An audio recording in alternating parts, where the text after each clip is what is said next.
स्वागत है आप सभी का मेरे चैनल स्टॉक स्नाइपर पर। तो दोस्तों, भारी गिरावट का दौर मार्केट में जारी है।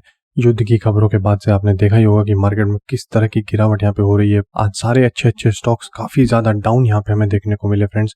तो आज हम बात करने वाले हैं इसी गिरावट के बीच में एफएल इंडिया के बारे में। मिड कैप कैटेगरी का यह स्टॉक डिजिटल एड मार्केटिंग के क्षेत्र में हमें ये काम करता हुआ दिखाई देता है। तो कंपनी बहुत ही फ्यूचरिस्टिक है, ये हम सब जानते हैं और हमने इसी सोच के साथ इसमें निवेश भी किया था। लेकिन फ्रेंड्स, अगर आप देखें यहाँ पे कि ऑलरेडी आज के दिन में ही इसमें 7% के आसपास गिरावट देखने को मिल चुकी है।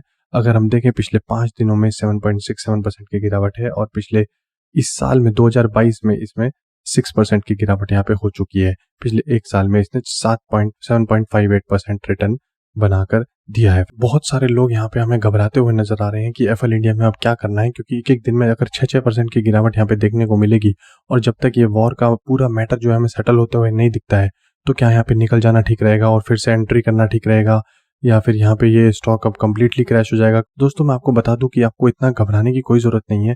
सबसे पहले तो आप देखिए फ्रेंड्स कि जिस कंपनी में आपने इन्वेस्ट किया है, अगर उस कंपनी के फंडामेंटल्स ठीक हैं तो आप सेफ है, कंप्लीटली सेफ है। अगर यहाँ पे देखें कंपनी का पीई रेशियो हमें 72.83 दिखाई देता है, जो कि जाहिर सी बात है थोड़ा तो ज्यादा है। वो शायद इसलिए कि कंपनी के स्टॉक ने बहुत तेज रैली यहाँ पर करी है, इस वजह से भी हमें कंपनी का थोड़ा सा ओवर प्राइस ये दिखता है। लेकिन कंपनी की अर्निंग्स कंटिन्यूसली बढ़ रही हैं, तो हमें ये प्राइस टू अर्निंग यहाँ पे एडजस्ट होता हुआ थोड़े दिनों में दिखाई देने वाला है फ्रेंड्स। उसके बाद अगर हम देखें तो कंपनी का आरओसी ही 39.2%, जो कि एक्सीलेंट मैं कहूंगा, और आरओई रिटर्न ऑन इक्विटी 45.9% है।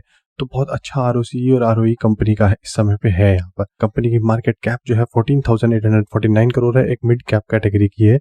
स्टॉक हमें दिखाई देता है। कंपनी ने ऑल टाइम हाई अपना अभी तक लगाया है 1511 और 763 इसका लो है। कंपनी के रिजल्ट्स अगर हम देखें तो company quarter on quarter, year on year शानदार रिजल्ट्स यहाँ पे प्रोड्यूस कर रही है और यही एक वजह है कि कंपनी में इतना भरोसा एकदम से शेयर होल्डर्स का हमें दिखाई दे रहा है। अगर हम देखें प्रॉफिट आफ्टर टैक्स ग्रोथ, दिसंबर 2021 में यहाँ पे इसने प्रॉफिट आफ्टर टैक्स 62.07 करोड़ यहाँ पे रिपोर्ट किए, जो कि सितंबर 2021 में 47.61 थे और लास्ट ईयर दिसंबर 2020 में केवल 30.64 करोड़ यहाँ पे प्रॉफिट आफ्टर टैक्स था, जो कि इस साल 60 दिसंबर क्वार्टर के एंडिंग में 62.07 हो गया है।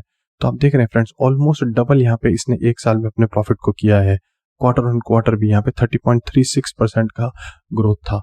तो फ्रेंड्स, इतने शानदार रिजल्ट प्रोड्यूस करने के बाद, इतने quarter on quarter, year on year अगर इतने अच्छे प्रॉफिट में ग्रोथ ये कंपनी प्रोड्यूस कर रही है, तो जाहिर सी बात है हमें कोई घबराने की जरूरत नहीं है। जब तक कंपनी के फंडामेंटल्स अच्छे हैं तो यहाँ पे कंपनी के ऊपर हमें कर्जा भी नहीं दिखाई देता है, मतलब नाम मात्र कर्जा यहाँ पर है।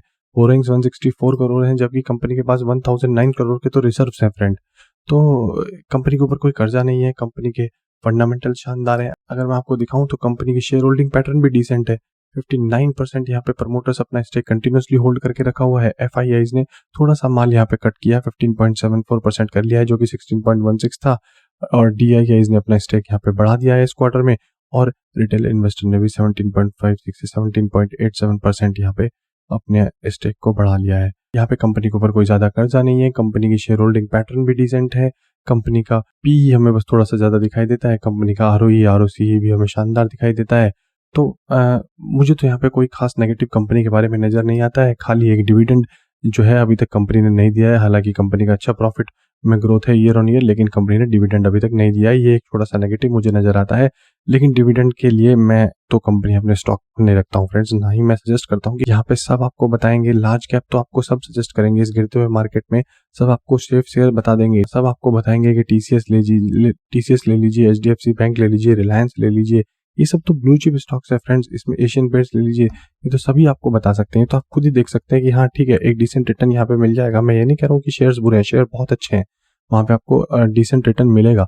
20-30% ईयर ऑन ईयर रिटर्न मिलता है। लेकिन फ्रेंड्स, ये शेयर आपको बना के देगा शॉर्ट टर्म में 50%। यहाँ पे 1800 तक के टारगेट बहुत जल्दी, एक बार मार्केट रिकवर किया फ्रेंड्स 1800 1900, मिड कैप आपको उसी जिस तरह से यहाँ पे आपको गिरावट देखने को मिल रही है उससे डबल तेजी से यहाँ पे आपको स्मॉल कैप और मिड कैप में जब मार्केट तेज होगा तो दिखाई देगा। और उसमें भी अगर आप एक अच्छा फंडामेंटली अच्छा स्टॉक के साथ आप टिके हुए हैं, अगर आपको स्टॉक पे भरोसा है, कंपनी अच्छे प्रॉफिट जो है रिपोर्ट कर रही है ईयर ऑन ईयर, तो आपको कोई घबराने की जरूरत ही नहीं है। अगर आपका नजरिया 4-5 साल का है तो डेफिनेटली बहुत अच्छे रिटर्न ये कंपनी आपको बना के देगी। और ऐसा मैं क्यों बोल रहा हूँ फ्रेंड्स, अगर आप देखें कंपनी किस सेक्टर में काम करती है, कंपनी मोबाइल के ऊपर एड चलाती है फ्रेंड्स। कंपनी मोबाइल के ऊपर एड के, वो भी आपके इंटेलिजेंस बेस्ड एड सिस्टम वो जो होता है उसको यूज़ करके आपको ऐड दिखाती है। अगर हम देखें तो ये मोबाइल का मार्केट इंडिया में अभी पूरी तरीके से ग्रो नहीं हुआ है। तो internet usage in India is to grow exponentially by 2025। 4G की वजह से तो मोबाइल अब गाँवों में पहुंचा है फ्रेंड्स।